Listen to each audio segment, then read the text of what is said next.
This morning. Good morning, Councillor Whitby. Good morning, Phil. How are you? I'm very well, thank you very much indeed. Bit perturbed by this. Got you on hopefully to clarify the situation. Yeah. First of all, let me just make that point of Sir Albert Bourset. How have we come to this? Well, journalists don't always report accurately, I have to say, Phil, and Sir Albert's just an opposition politician, and he would say that, wouldn't he? Literally, what I said, your journalists or many journalists listened to me say, at the State of the City 2010, which I made at the full council on the first Tuesday of September, and the lady concerned had the speech. I mean, you can't be more accurate than that.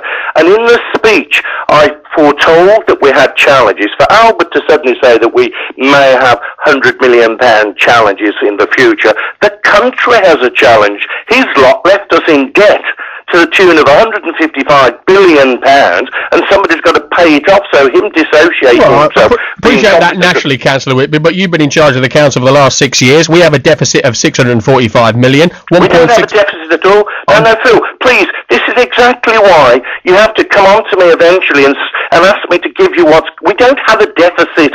We balance our budget and have balanced our budget for 6 consecutive years. So there's no deficit of the pension scheme? We had no... Well, I don't run the pension scheme, and I haven't run it, so again, Phil, that's the West Midlands that runs the pension scheme. So the only reason if they do have a deficit is because the previous government so messed up equity values that everybody that has a pension with the West Midlands pension scheme is sadly probably not going to get at the moment what it ought to have. We are not in deficit.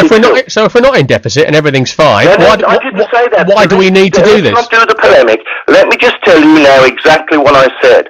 I said, and you can have a copy of the speech, that we are undoubtedly as a nation state going to have to repay the mess that the Labour Party got us into, and last year they spent £155 billion over what they were receiving, and everybody in this country and the local government will have to address that. Now on the 20th of October there will be a spending review. We don't know what that will be. So what I said in the State of the City, we are probably best placed than most cities to accommodate this or address this. On the contrary, because we've been making average £30 million worth of sales per year, we've increased investment, and we've created a low tax economy, and most people are satisfied with our service delivery. Nevertheless, what we need to do, Phil, and your listeners, I'm sure, will appreciate this, we're going to look at our core costs, we're going to look at our fixed overheads, we're going to look at increasing revenue streams, we're going to look at asset management, innovative mechanisms for service delivery. Are we doing them in a modern way? We're going to pool budgets, and this is the bit. Then we're going to look at sophisticated public-private sector partnerships. That's what I said. And then I went on to say that if you look at Amy, they're now doing our roads. If you look at the airport, this is where Birmingham worked extremely well with the private sector.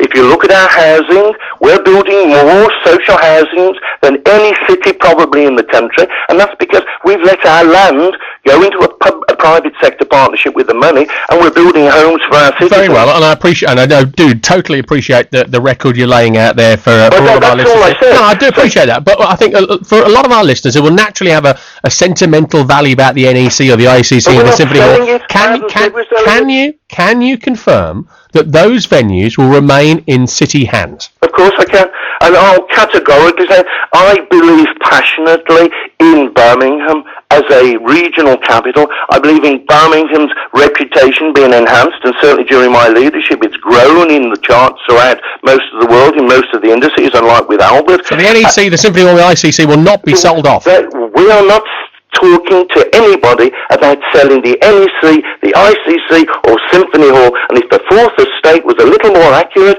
actually you wouldn't probably have so many programmes. So the great lady of British journalism, the Times, got it all wrong? No, it wasn't Times, it's Reuters. The lady came up and listened to the speech. Times have just lifted a Reuters.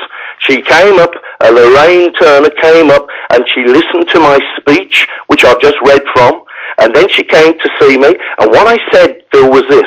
I said, the reason why Birmingham is probably better placed than most, we have so enhanced our reputation as a global city with a local heart. We have international investors and sovereign funds, and this is where she got confused, coming into the city of Birmingham, wanting to join sophisticated public private sector partnerships. I never mentioned the word sell. So that means you will offer part ownership of maybe some of these buildings? No, what we will do, and what we're just looking at private sector partnerships, is in the first case, we're actually trying to get people invest in the city of Birmingham, not necessarily in our assets. Right. A lot of the private sector developments that relied on British equity and American equity, like and the Irish banks, can no longer get the money.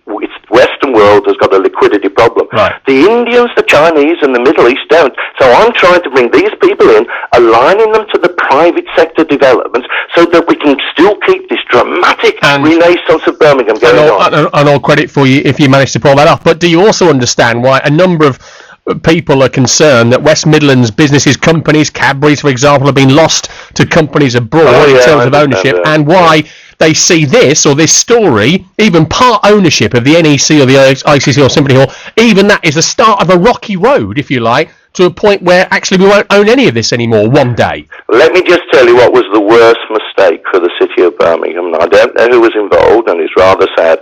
However, we would have developed we've got good partners now, and the extension of Birmingham Airport is essential to the West Midlands and Birmingham. Now, I don't know why it was sold off. It was sold off before we came into power. But in fact, all the Met authorities own that airport, and strategically they would have seen the vital importance. You're quite right. Sometimes the private sector has a more tactical response to its investment, rather than however much maligned some politicians are, most well-meaning politicians take a strategic view for longer than the 5 years or whatever.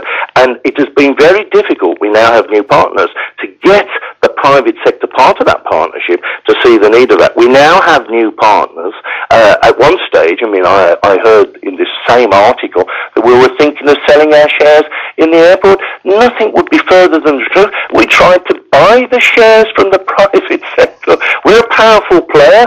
We're not a timorous player. Our budget is still £3.5 billion, but we have got to, because the government is now going to reduce its funding into local government, and we need to now look at how we access and lever in the private sector, but not as a weak partner, but as a partner of equal, where they want to then perhaps look into the city and see how they can actually invest their money, get a yield by all means, but ultimately the citizens of Birmingham benefit from their assets being well used, well looked after, being modern and purposeful. Ever more driving Birmingham up the league as a city to come to, a city to live in, and a city to invest in. Councillor Whitby, I'm not selling anything. Appreciate you coming on to clarify the situation this morning. Thank you. Leader of Birmingham City Council, Mike Whitby, then. It's clearer than ever. If that's to be believed, then Birmingham City Council are not, despite those press stories, selling off NEC, Symphony Hall and ICC. It's about, let me just get this right, sophisticated private partnerships in the future. We'll follow the story.